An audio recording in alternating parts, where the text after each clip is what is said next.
Salut à tous, nous voici donc pour la finale du Belgian Master 2019, finale qui ne diffère pas grandement de la demi-finale que je vous ai proposée juste avant, puisque Nils est de retour avec Calus et Lorenz jouera Gorchet 4.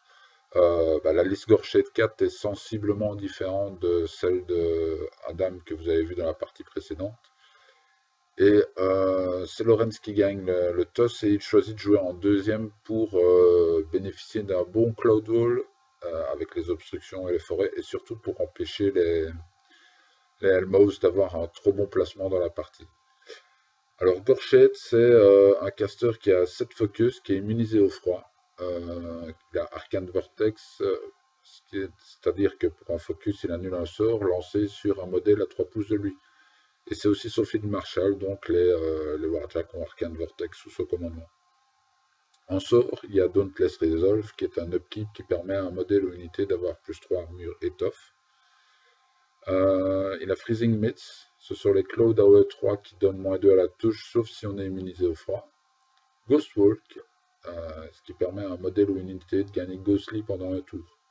End of Ice, un upkeep qui donne -2 à l'armure à un modèle ou à une unité, sauf si ce modèle est immunisé au froid.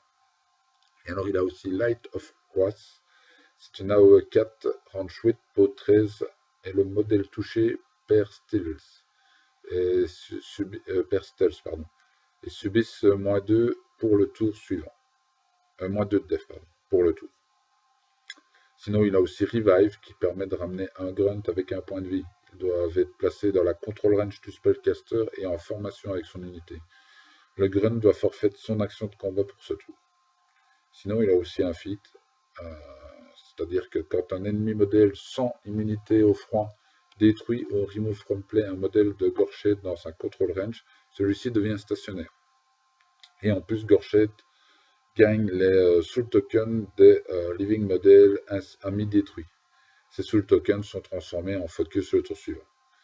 Il joue en Temp Force Dawnguard, donc qui lui donne +1 au starting roll et qui permet au Warjack de l'armée d'ignorer les friendly Dawnguard modèles pour déterminer les lignes de vue. Ils peuvent aussi les traverser s'ils ont le mouvement pour le faire complètement.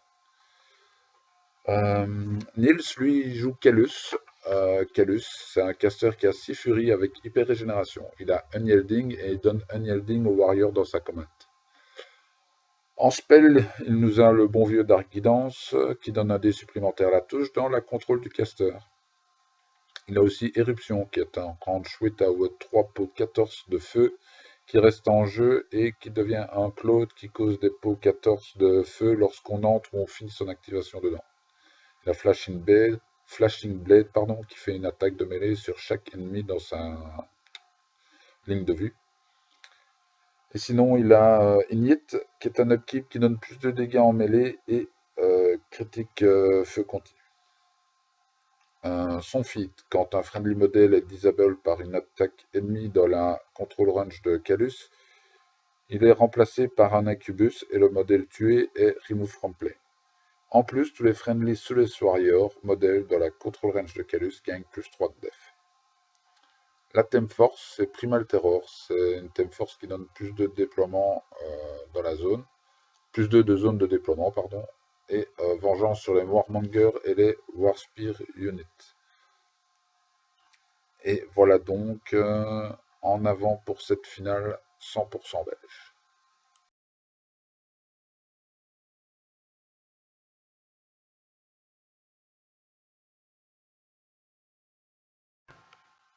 Donc c'est le premier tour de Nils. Nils et Noren, ils sont potes d'ailleurs. Nils a prêté quelques figues à Lorenz, dont le trident et je pense une unité de Dawnguard. Et ils ont déjà pas mal théorisé le match, mais c'est là par contre la première fois que, au lieu de le théoriser, ils vont le jouer. Donc voilà. Pendant que je vous parle, du coup les Rotwing s'activent et courent autour de l'Elmos. Voilà. L'Elmos la plus basse sur la table, et ensuite l'Elmos tout en haut là-bas va s'activer et va faire courir ses tentacules. Derrière, les Rotwing. Donc l'Elmos, elle est, je pense, complètement dans la forêt et légèrement en bord de zone pour contester le cas échéant. Et les Rotwings vont rejoindre l'Elmos en prenant bien attention de ne pas se mettre à portée de tir du trident trop rapidement. Donc d'où la petite latte. Voilà. Et ils vont bien courir tout autour et se placer. C'est ensuite Calus qui va jouer. Calus, voilà, il proxy pour voir où il peut le mettre. Son truc après son Séraph. Donc Calus il fait l'ignite, il drop 1 et il avance. Ensuite c'est le Séraph sous ignite, voilà, qui va se placer là où il avait mis la petite proxy un petit peu avant, en courant évidemment. Derrière ce sont les Warmongers qui courent. Voilà. De l'autre côté, ben, ça va être au tour des Chosen de faire pareil.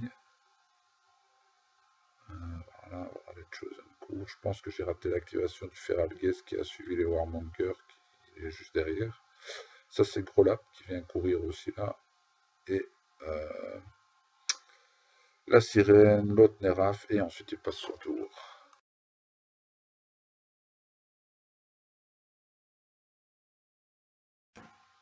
Et voilà donc le tour 1 Syrah qui débute avec l'apparition de la chimère. Ça va arriver incessamment sous peu. Donc voilà, petite apparition de la chimère et elle va courir, voilà, elle regarde un petit peu ce qu'elle peut. Il a regardé en fait la portée du sort de Gorchet, de Light of Frost, et il va donc mettre la chimère à portée des Rotwing là en face en la faisant courir. Derrière, il va activer Gorchet qui va caster Dauntless Resolve sur les sentinelles du bas. Et ensuite, il va balancer du coup son petit Light of Frost boosté sur les Rotwing. Il va en tuer quelques-uns, donc 4 en fait. Donc 1, 2, 3, 4. Et voilà les Rotwing, pouf mallette. Derrière, il active Gorchet d'avance. Hein, et il va activer, que je ne dise pas de bêtises, un Ghost Sniper qui va avancer. Voilà, il va tirer sur un Rotwing, le tuer, Swift Hunter et reposition. Donc second Ghost Sniper fait pareil sur un autre Rotwing, Swift Hunter, reposition, comme ça il ne gêne pas trop le mouvement, c'est plutôt pas mal. Imperatus va courir en se mettant, en se cachant d'un tentacule, enfin en l'empêchant d'aller le chercher. Si le tentacule le drague jusqu'à la bouche, ça pourrait faire mal à ce moment-ci de la partie. Derrière, les sentinelles, voilà, ils vont courir. Ce sont ceux qui sont sous Dauntless Resolve. Ils courent hors de portée des Tritranch, où je pense qu'il en met un en bête au cas où, mais voilà.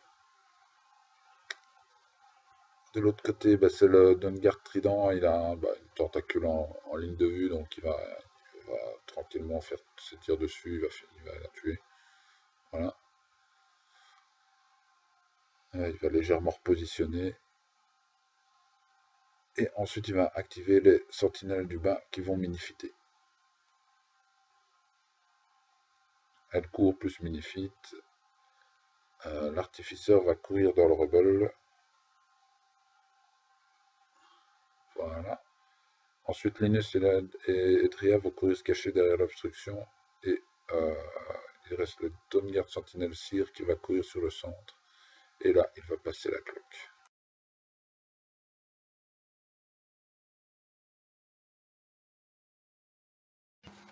Début du tour 2 de Nils, le joueur Everblight. Il va faire repop les tentacules pour commencer. Les tentacules de son Elbows qui sont mortes. Enfin, il n'y en a qu'une, je pense, qui est morte dans celle du haut. Il va commencer par faire repop la tentacule et entretenir Ignite sur le Séraph. Alors, il va mesurer des choses, voir où Calus va aller se mettre. Voilà, il regarde si c'est passé. Tout ça. pour voir jusqu'où son feed portrait. Et donc en fait, il est en train de préparer son tour de feed. Voilà, qui continue. Donc ça lui prend un peu de temps. Là, la vitesse est x4, donc voilà, on peut imaginer le temps que ça lui a pris. Et du coup, il va faire pop la tentacule et il va commencer par activer Calus qui va caster Dark Guidance et qui va traverser son objet effité. Donc là, on voit le token fit qui vient d'apparaître. L'Almos du bas fait charger ses tentacules sur la chimère. Enfin, au moins une. Voilà. Et la dernière va courir, rester placée pour gêner des mouvements futurs, je suppose. Donc il réfléchit, voilà, il vient la replacer légèrement et il va draguer. Donc d'abord il va frapper la chimère, faire quelques dégâts, la détruire et la draguer jusqu'à la bouche de la Helmose qui va lui refaire une deuxième attaque et lui refaire encore des dégâts. Ensuite, le Séraph va voler, c'est celui qui est sans init, parce que pour une chimère, il n'y a pas besoin de mettre l'autre, qui va y aller tranquillement et qui va l'achever, et qui va se positionner grâce à son sprint. Ensuite, il va faire courir les Rotwing du bas. Donc là, il mesure la portée de son fit, hein, il veut tous les mettre dedans. Histoire de récupérer des incubus, si tant est que le joueur adverse lui en donne l'opportunité. Et donc voilà, les Rotwing course des Rotwing ou les Rotwing courts, c'est selon. Voilà. Il n'y en a pas tant que ça, parce qu'il y en a déjà eu pas mal qui sont morts au tour précédent. Les Chosen, eux, vont courir, sans prendre trop de risques, en restant hors de portée des charges et, voilà, et repositionner. Non, ils ont couru, ils ne peuvent pas courir et repositionner, ils ont couru. Voilà. De l'autre côté, c'est là le mouse qui s'active aussi, qui va aller tuer un sentinelle, je pense, ou juste courir. Qu'est-ce que j'ai noté, moi? J'ai raté le placement du Séraph sous init devant Calus. Le Feralgeist va courir au flag. Les Warmonger là sont en train de courir. On est toujours au Rotwing.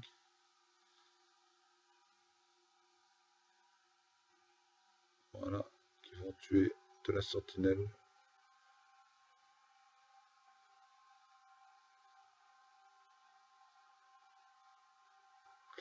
Et donc, en fait, voilà, non, c'était les Rotwing là, qui couraient. Donc là, la tentacule ne fait que ça. Voilà, le Séraph se replace devant Calus, comme je l'ai déjà annoncé. Et les Warmongers courent derrière. Grolab va avancer et se replacer. Amok va faire pareil. Et ensuite, il va passer la cloque.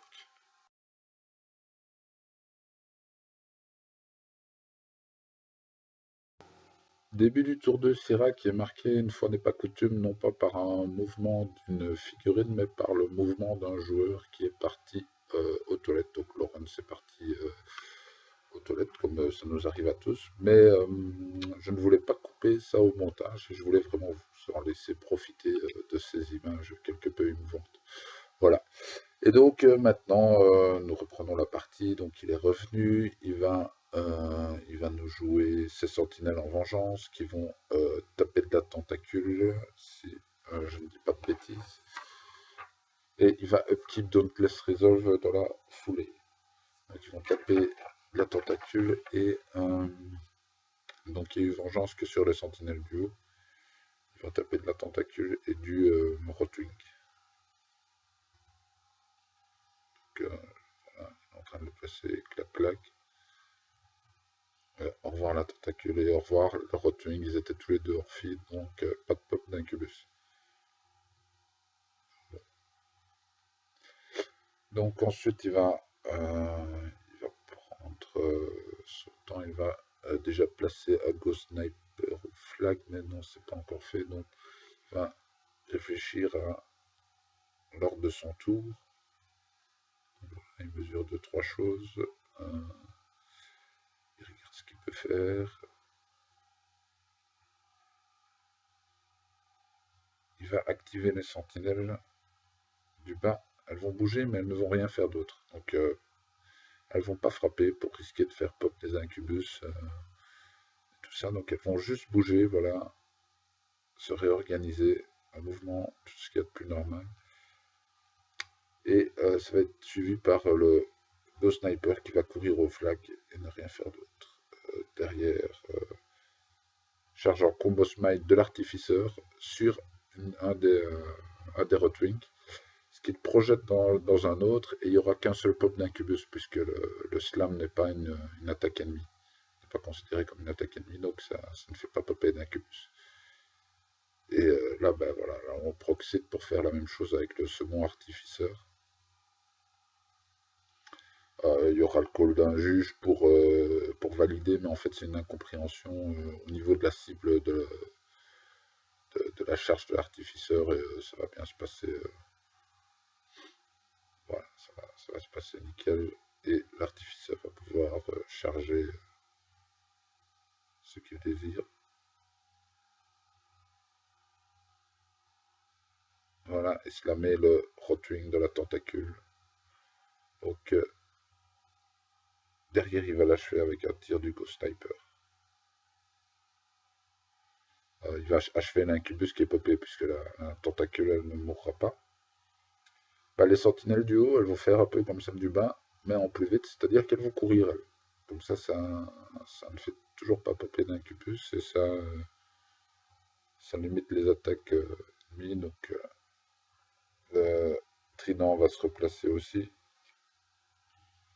et va tuer une tentacule quand même au passage, qui fait pop un incubus, et elle va le tuer avec ses tirs suivants. Donc, voilà. La sentinelle cire va maintenant légèrement s'avancer. C'est plus pour libérer le passage, je pense, à Gorshade qui va s'avancer et prendre le maximum de monde et fitter. Il va aussi poser 3 clouds. Là, voilà.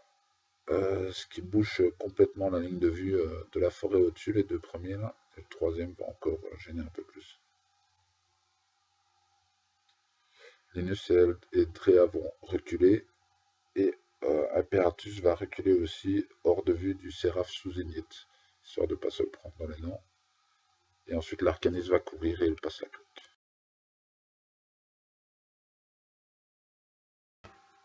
Donc le tour 3 d'Anils débute, il mène au scénario, pardon.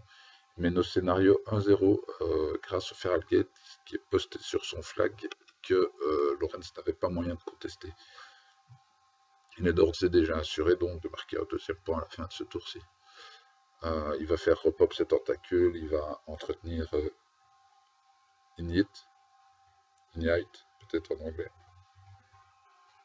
Enfin, je ne sais pas exactement le prononcer, donc je vais continuer à dire Ignite, c'est rigolo. Et donc voilà. Derrière, il va commencer par une activation de ces tentacules là, après les avoir fait repop. Donc il va frapper, il va charger l'objet, il va charger l'artificeur, et il va charger. Là, je pense qu'on est déjà à l'incubus. Ah non, c'est d'abord l'incubus, pardon, qui frappe en combo strike l'artificeur, mais il va le rater. Il va le rater à la touche. Car il a. Voilà, il l'a raté. Ça se rate. Et derrière, donc, ce sont les tentacules de l'Elmouse du bas qui vont charger l'artificeur dans le Revolt. Ils vont charger l'objet et un sentinelle. Donc voilà, on regarde. Paf, l'artificeur dans le Rebel charge l'objet et charge la sentinelle. Et donc, voilà, il va laisser l'incubus, l'artificeur à un point de vie. Il va rater le reste, je pense. Il ne va pas faire grand chose non plus à l'objet. Les tentacules du haut, eux, vont charger des sentinelles, ils vont en tuer, ils vont être stationnaires. Voilà. On regarde pour éviter les free strikes. Et voilà, ça tue de la sentinelle et derrière les tentacules seront stationnaires.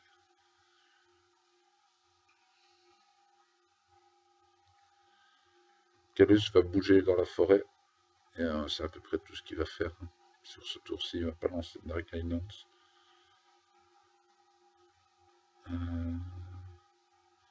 Il va derrière activer les Rotwing. Voilà, qui vont aller attaquer les sentinelles. Donc voilà, ça y va tranquillement. Il va en tuer. Qui sont en charge, il y en a qui vont se replacer. Ça va tuer quelques sentinelles. Voilà le travail. Histoire de un petit peu empêcher l'accès à son flag, je pense. De limiter, de retarder l'arrivée de ce flanc gauche sur son flag.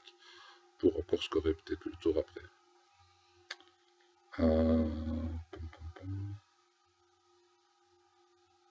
À la seconde unité de Rotwing, donc là c'est des Elmos qui se replacent peut-être, qui frappent. Ouais, ça doit être ça. Alors j'ai perdu ma ligne, du coup j'ai du mal à revenir à suivre la game en même temps, donc je vais faire sans le texte. Donc là, je pense que c'est les Rotwing maintenant qui se sont activés, qui ont été finir l'artificeur grâce à leur finisher. L'artificeur qui était sur le flag, il avait dû prendre des dégâts auparavant sur la charge de tentacule ou quelque chose comme ça. Ou de l'incubus, je crois que l'incubus lui avait mis un point de vie, il lui avait pas fait de mal, enfin un truc ainsi. Donc les Chosen, il faut se replacer légèrement. Grolab va reculer aussi là, on le voit. Amok va se replacer derrière et il va passer la cloque.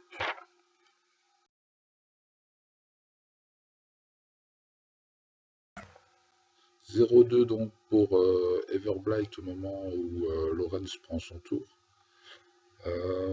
Gorchet, bah, il est à 12 focus avec tout ce qu'on a tué de sentinelle en face.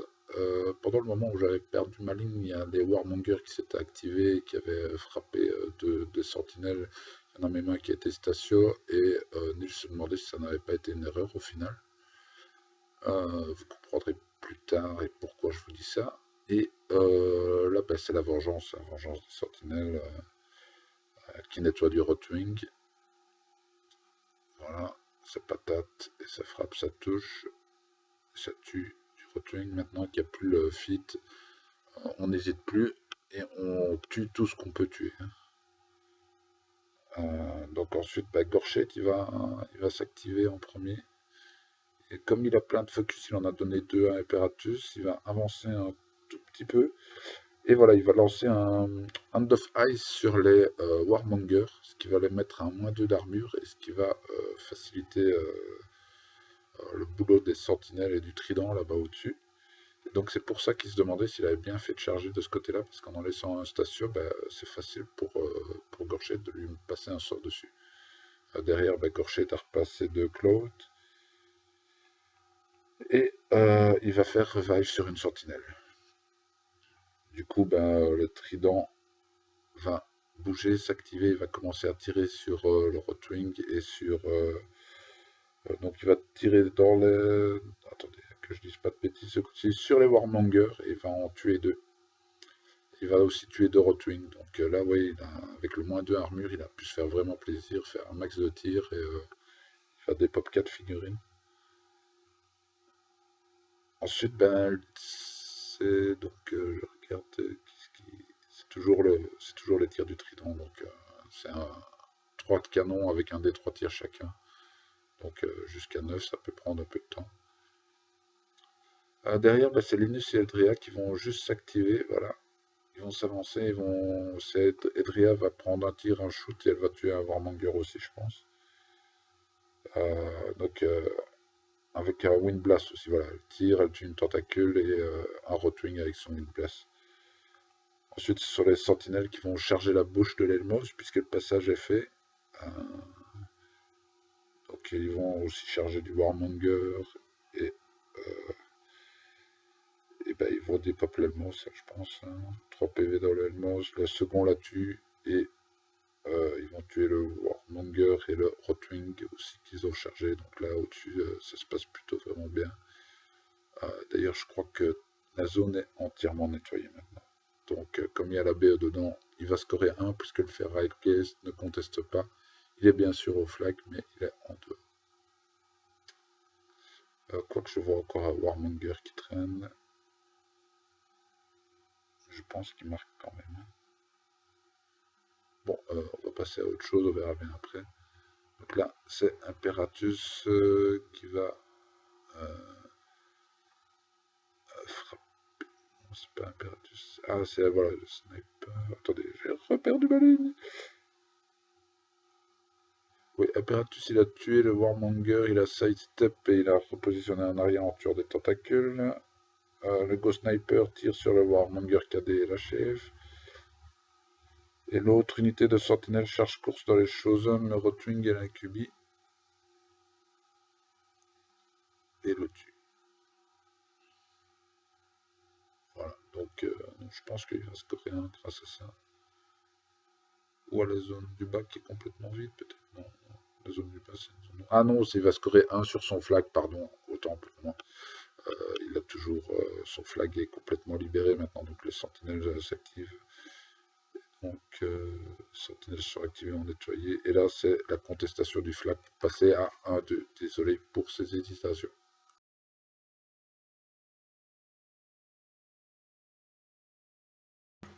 Le tour 4 de Everblight de notre ami Nils va commencer maintenant. Donc, il mène au scénar 1-2. Il va faire les vengeances avec les Warmongers qui lui restent. Il est Calus qui avait pris un tir de Ghost Sniper, donc 3 points de vie avec son objectif. Bah, il a ressonné 3 points de vie, donc 0-0 balle au centre, j'ai envie de dire, de ce côté-là. Et voilà, donc les Warmongers font leur vengeance. Et vont se... Voilà, ça tue des sentinelles pour libérer un peu la zone et pouvoir leur permettre de refaire mal un peu plus tard. Les Chosen vont s'activer en premier, ils vont faire une charge plus impact, mais si les impacts vont tuer un truc, ils vont ensuite rester dans la zone, voilà. Calus va maintenant s'activer, va bouger derrière l'Elmos, il va caster Dark Guidance. Et c'est tout, le Spell Martyr va bouger pour laisser le passage à Grolab. Donc là, il mesure où il pourrait mettre sa figurine ici, en attendant, il proxite un peu, hein, pour pas prendre de free strike. Donc là, il va laisser... Mais il faut passer à une autre activation, il va voilà, laisser passer le Spell... Monsieur le Martyr va laisser passer Grolab qui vient se mettre là, va frapper le Dawnguard Sentinel Seer qui conteste. Et Golab va resprinter en arrière. Voilà. Derrière, il va utiliser les Warmongers pour faire charger les sentinelles qui restent. Donc, il lui reste 2 Warmongers, il faut encore tuer des sentinelles là-bas au-dessus. Grâce à Berserk.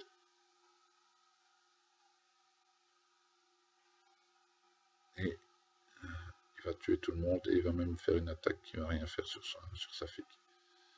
Voilà. Ah, ils ont juste marché, ils n'ont pas chargé. Le Séraph sous Ignite, lui, va aller tuer les 2 sentinelles là-bas au-dessus.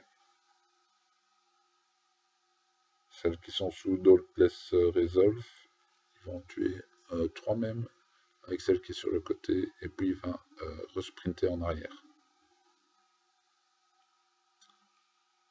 Et ensuite, le second Séraph, vu qu'il a True Sight, il peut ignorer le Cloud, et il va charger dans les sentinelles en bas. Là, il va quand même en rater 2 attaques qu'il va devoir racheter pour tuer les dernières sentinelles qui l'engagent.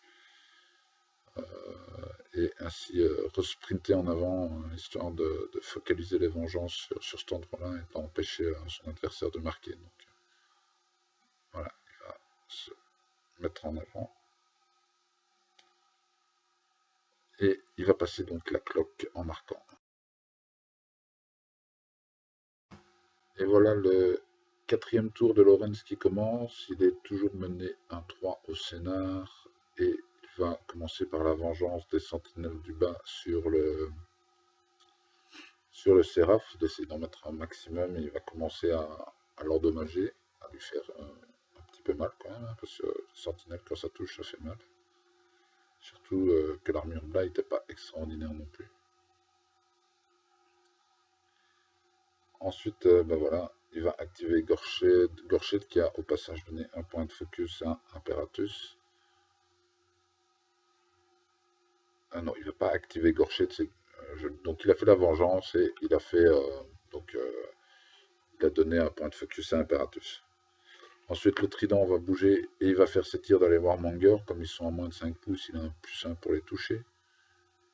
Ou un +2, je ne sais plus. Et avec tous ces tirs, il va finalement tous les tuer. Voilà, là, il se rend compte qu'il est trop loin pour aller contester avec. Et de toute façon, je ne sais pas si on aurait vraiment envie, au cas où Grolap lui tomberait sur le lard. Et du coup, il va faire courir le Soulless Escort pour contester. Voilà, il conteste et il va faire courir, avancer Linus et Andrea qui vont prendre un tir et qui vont réussir à dépop le Feralgeist. Donc à partir de là, il va marquer dans la zone du haut. Enfin, il peut marquer maintenant ici un point dans la zone du haut. Derrière, qu'est-ce qu'il fait là? J'ai raté le mouvement en essayant de retourner à mes notes. Ah ben voilà, c'est Imperatus. Imperatus qui va aller sur le Séraph qui est sous Signit et qui va le tuer. Et il va rester là. On va le replacer sur la Proximesse d'ici un court instant. Voilà. L'artificeur là va faire une charge en combo smite, mais va rater le Séraph. Et les sentinelles vont commencer à tapoter sur le Séraph qui est qui est en train de contester. Là. Donc ça touche, ça rate, ça touche, ça rate, ça ne lui fait pas trop mal, enfin ça ne fait pas trop mal, ça lui fait quand même pas mal de dégâts, mais malgré tout il va rester vivant, il va réussir à contester encore à ce tour-ci. Donc 2-3 pour le moment, et Gorchet va, le Ghost Sniper va s'activer, va tirer sur Amok, lui faire 3 points de vie. Voilà, là il est en train de viser. Donc le Ghost Sniper se met, fait 3 points de vie sur Amok. Et puis Gorchet va s'activer et va poser son mur de Cloud. Il va en poser 2. Voilà, ce qui permet d'obstruer la vue au Chosen. Et il va se replacer derrière la zone. Il va faire 2-3 et passer la.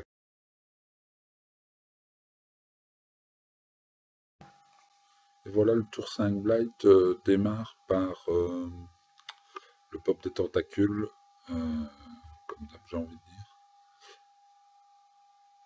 Et quelques vérifications de mesure. Donc la tentacule pop dans le dos d'Imperatus. Et donc ça c'est dommage pour Imperatus parce que du coup ça veut dire qu'il va prendre cher. Excusez-moi. Et du coup voilà, Calus s'active, Castar Guidance, la tentacule frappe dans Imperatus. Et la tire jusqu'à la bouche qui lui fait quelques dégâts. Ce qui est pas mal parce que du coup Grolab va pouvoir prendre son envol.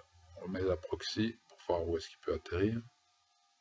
Et Grolab prend son envol et avec Finisher lui fait encore quelques attaques. Donc là c'est spin, mais c'est à peine 2 fois plus que la vitesse normale car Nils est bas à la cloque et donc doit jouer très vite. Et du coup, Grolap là il est en train d'achever Imperatus avec Finisher, un des supplémentaires aux dégâts, donc il doit racheter, mais il va le tomber. Voilà. Derrière, c'est Amok qui a été soigné par l'objectif en début de tour. On regarde pour voir si c'est chargé, contester la zone et tuer le Souless, tout en prenant le drapeau. Donc voilà, vérification, tout est bon. et Grolab y va, il tue le Souless, et donc ça fait 2-4 pour Nils à ce moment-ci. Derrière, c'est les Chosen qui vont avancer, ils vont frapper avec Dark Guidance, ils vont faire quelques dégâts dans les sentinelles, ils vont en tuer l'une ou l'autre.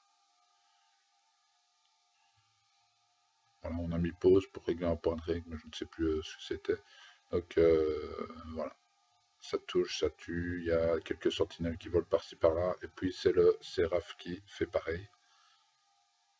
Qui va au passage, le Séraph tuer le... Allez, le costaud qui fait des combo strike, je retomberai l'artificeur, et qui va tuer quelques sentinelles. Et puis il va passer la cloque tranquillement, donc en marquant un 4e point au scénario. Donc 2-4 en faveur de Nils, et c'est au tour de Lorenz de jouer.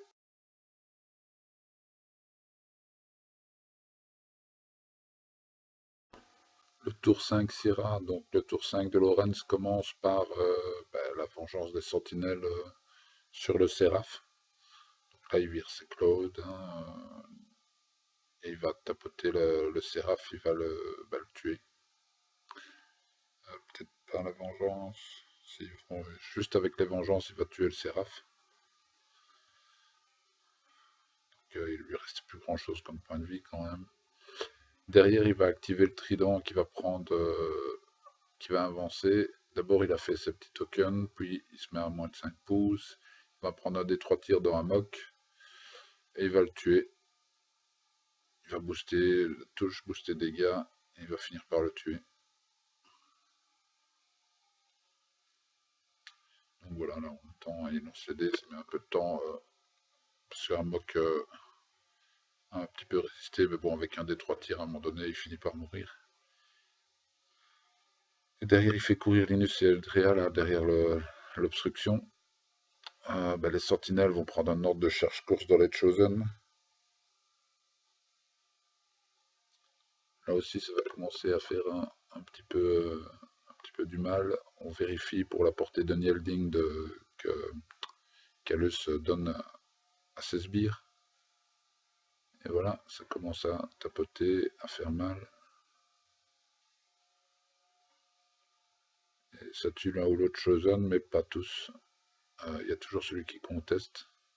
Donc là, le Ghost Sniper se replace. L'autre Ghost Sniper va courir au second flag pour marquer un 2e point. Donc voilà, on voit qu'il y a largement le mouvement, donc il le fait. Et donc c'est 4-4 avec la prise de la zone du fond. Il vient d'égaliser au scénario. Il va passer Gorchette à activer. Voilà, il va les protéger avec un mur de cloud. Et il va donc passer la cloque en ayant égalisé au scénar 4-4.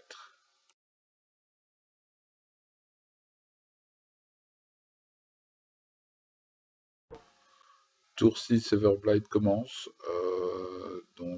Voilà. Là, il relance la cloque. Il a mis pause pour noter le score. Il y a un petit pop d'une tentacule qui va arriver. Voilà, pour contester et la zone et le flag. Et Calus va bouger, caster Dark Guidance. Et Grolab va s'activer.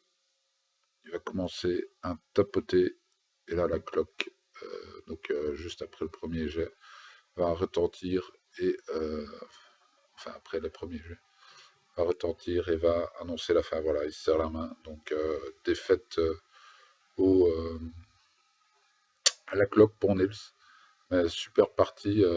Encore félicitations à Lorenz pour la victoire et félicitations aux 2 joueurs pour la finale.